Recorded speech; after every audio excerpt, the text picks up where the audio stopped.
Hey everyone, and welcome back to the Coins Alert channel. I'm making another movie about XRP today, as I always do. Today we're going to talk about XRP. I hope everyone is having a great day no matter where they are in the world. I have to start with this from Alex Cobb. What the heck, no XRP? And keep an eye on what your expert says about President Trump's real social files for Bitcoin and Ethereum ETF. There are a lot of people who say that Trump is the Bitcoin president. But I need to tell you that the president met with Ripple in 2018, 2019, and 20. He also met with them in 2024 and earlier this year. He really does understand what XRP is. He also knows what RLUSD is. Now, if the president wants to use XRP to make the US dollar stronger, he's not going to tell anyone. When the price of XRP goes up, everyone will know that he thinks of it as a secret tool. However, he is very aware of what XRP can do. Nominee for the CFTC wants more money to keep an eye on crypto. So Brian Quintes, who was nominated by President Trump to lead the U.S. Commodity Futures Trading Commission, said last Tuesday that the agency would need more money if it was given more control over the Bitcoin market. He said that when you get new power, you need new resources. For example, if the CFTC got more control over digital assets, they would need more people and better infrastructure. It seems like the CFTC is getting more power when it comes to crypto than the SEC. I just want to know what the CFTC has to say about small investors. New rules are about to be put in place for crypto, and I want to make sure that these rules protect small investors. That is, we don't need a qualified investor to get into crypto, since this has been talked about before. Sweden needs to rethink its cashless society and add an offline e-cash choice. Since Russia invaded Ukraine, there has been a greater need for a digital cash choice that can be used offline. Does Bitcoin have a place? I could tell you this. Not online? XRP works. XRP can be used in offline mode for retail CBDC purchases. This has been going on for a while. That's one reason I think they had to make sure that central bank digital currencies could be used offline. But it will also have to do with coins that are stable. They want to make sure there's an offline mode in case of an emergency if the US issues a digital dollar fixed coin, which is the path we're already on. That means that deals will still go through. That choice has been there on the XRP record for a long time, but no one wants to talk about it. It needs electricity, but not the internet. The interledger protocol is another one. You shouldn't have to go to a bank branch to use banking tools. Anyone can securely send, receive, and keep value with interledger. All they need is a device and an internet connection. It's not just making computer tools. Making a digital infrastructure that works for everyone and allows for quick, cheap trades between systems is what it's all about. Now, both Brad Garlinghouse and David Schwartz have talked about micropayments more than once. Interledger protocol will make that possible because it can handle all the micropayments that will happen every day. Getting paid right away every day instead of once a week, twice a week, or once a month. Payments will be instant, and it will all happen through interledger technology. This is how they make XRP big enough to handle 1 trillion transfers every second. News just in June 2025. According to a study from JP Morgan, government officials chose Tether's USDT as the best stablecoin for crimes like money laundering, funding terrorism, ransomware, and cyber fraud. There is a drop in this at the same time that the Genius Act is almost passed. And the Genius Act is being praised as something that will help Tether and USDT. The rules for Tether will come from outside the United States. This is coming out in June 2025, the same month that the Genius Act is being passed. This is a clear sign that the time bomb is about to go off. Bitcoin will go away with Tether when it falls apart. It's something that nobody sees coming. What they're doing now, though, is all about being open going forward. This illegal behavior is not going to happen. In the future, there won't be as much scam. Things will quickly change. Tobacco is not taxed in Thailand until 2029.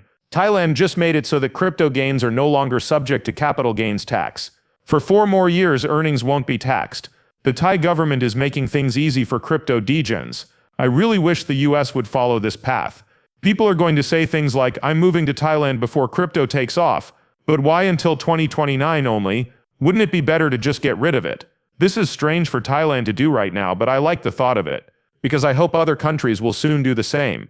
The founder of crypto thinks that XRP could hit $10,000 by 2027.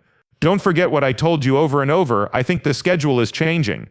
I don't think the date is still 2030. Things are going to happen over the next few years. Jacob Claver, who is in charge of running Digital Ascension Group, says this. He started talking about XRP hitting $10,000 again, but this time he set a very ambitious goal. He's saying that $10,000 per XRP is already set up. In other words, it will happen all of a sudden. Perhaps it takes place after the banks finish testing. A lot of other people say the same thing and they start talking about market cap right away. People would ask anyone who talked about a $10,000 XRP right away, do you know what the market cap has to be? Like, listen up, we're not stock buyers. Our buyers in crypto. The market cap doesn't matter. Utility is important. I told you all along that it was possible that it would happen by 2027, which is what he says. On the same day that Russia announced their central bank's digital currency, I told you that the timeline could be cut by 2 years. Then when BRICS payment system really took off, I told them that the schedule was changing again. Technology isn't going to stop. It's getting faster. But right away people would say that wasn't possible. What about the Michnik type though? Robbie Michnik works for BlackRock, that's why. He was talking about tokenization not long ago. He was once again talking about payments made across borders. To find out how much XRP is worth, the model looks at how it can be used for international payments and as a way to keep value, estimating its fair market value based on how widely it is used, the number of transactions, and how the supply changes. The model guesses that XRP's fair market value could reach much higher levels by 2030, like $4,813 compared to its current price. This is because it predicts future demand and the effects of a strong positive feedback loop in which more people adopt XRP, which drives up prices and decreases supply as more people hold on to it for long-term value. This is the Michnik model, which was made in 2018. In 2023, they changed it again. But take a look at this cycle we're in now. It's already clear that more people want XRP. Currently, we are watching these banks figure out how to set up a fund or reserve. What this means is that they will keep that XRP for a long time. The same thing will be done by more businesses. This XRP is being locked away while that's going on. I always said it sounds like liquidity pools, but acceptance by institutions is also happening faster than anyone thought it would. Take a look at how much institutional demand there is for XRP based on all the ETF reports. In other words, he thinks this could happen again by 2030. Get rid of a few years. These events seem to fit with what was said about 2027. This is probably going to be the price we settle on, before $10,000. When would that price point be reached? David Schwartz said that full formal adoption will happen in 12 to 24 months. That was 5 months ago. It's been 5 months already. You could now cut 5 months off of the 12 to 24 months. We could get to this price point a lot faster if institutional adoption takes place in that time range.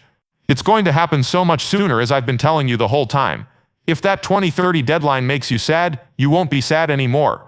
When is it going to take place? When no one is looking for it. The Ripple vs. SEC case ends, which is the first part. That will make room for XRP in the US. Couple that with clear rules from Washington, and you have the perfect conditions for XRP to hit a 4-digit price. This is especially true when you consider ISO. Then you start to think about how XRP is being used, how it is being used for its real purpose, and how demand is going up. At the same time, the stock is running out. Now that you have supply and demand, the go-ahead, clear rules and ISO payments, everything is set. This is all coming together in a very short time, as you can see. People still want to sell their XRP every time the market goes red. In the middle of the biggest green candle you have ever seen for XRP, you will buy it back. And it is very much coming. But as I always tell you, wait patiently and stay upbeat. And let's get rich together. That being said, I'm going to end this film. Thanks for watching. Thanks to all of you. I'll see you in the next one. Good night.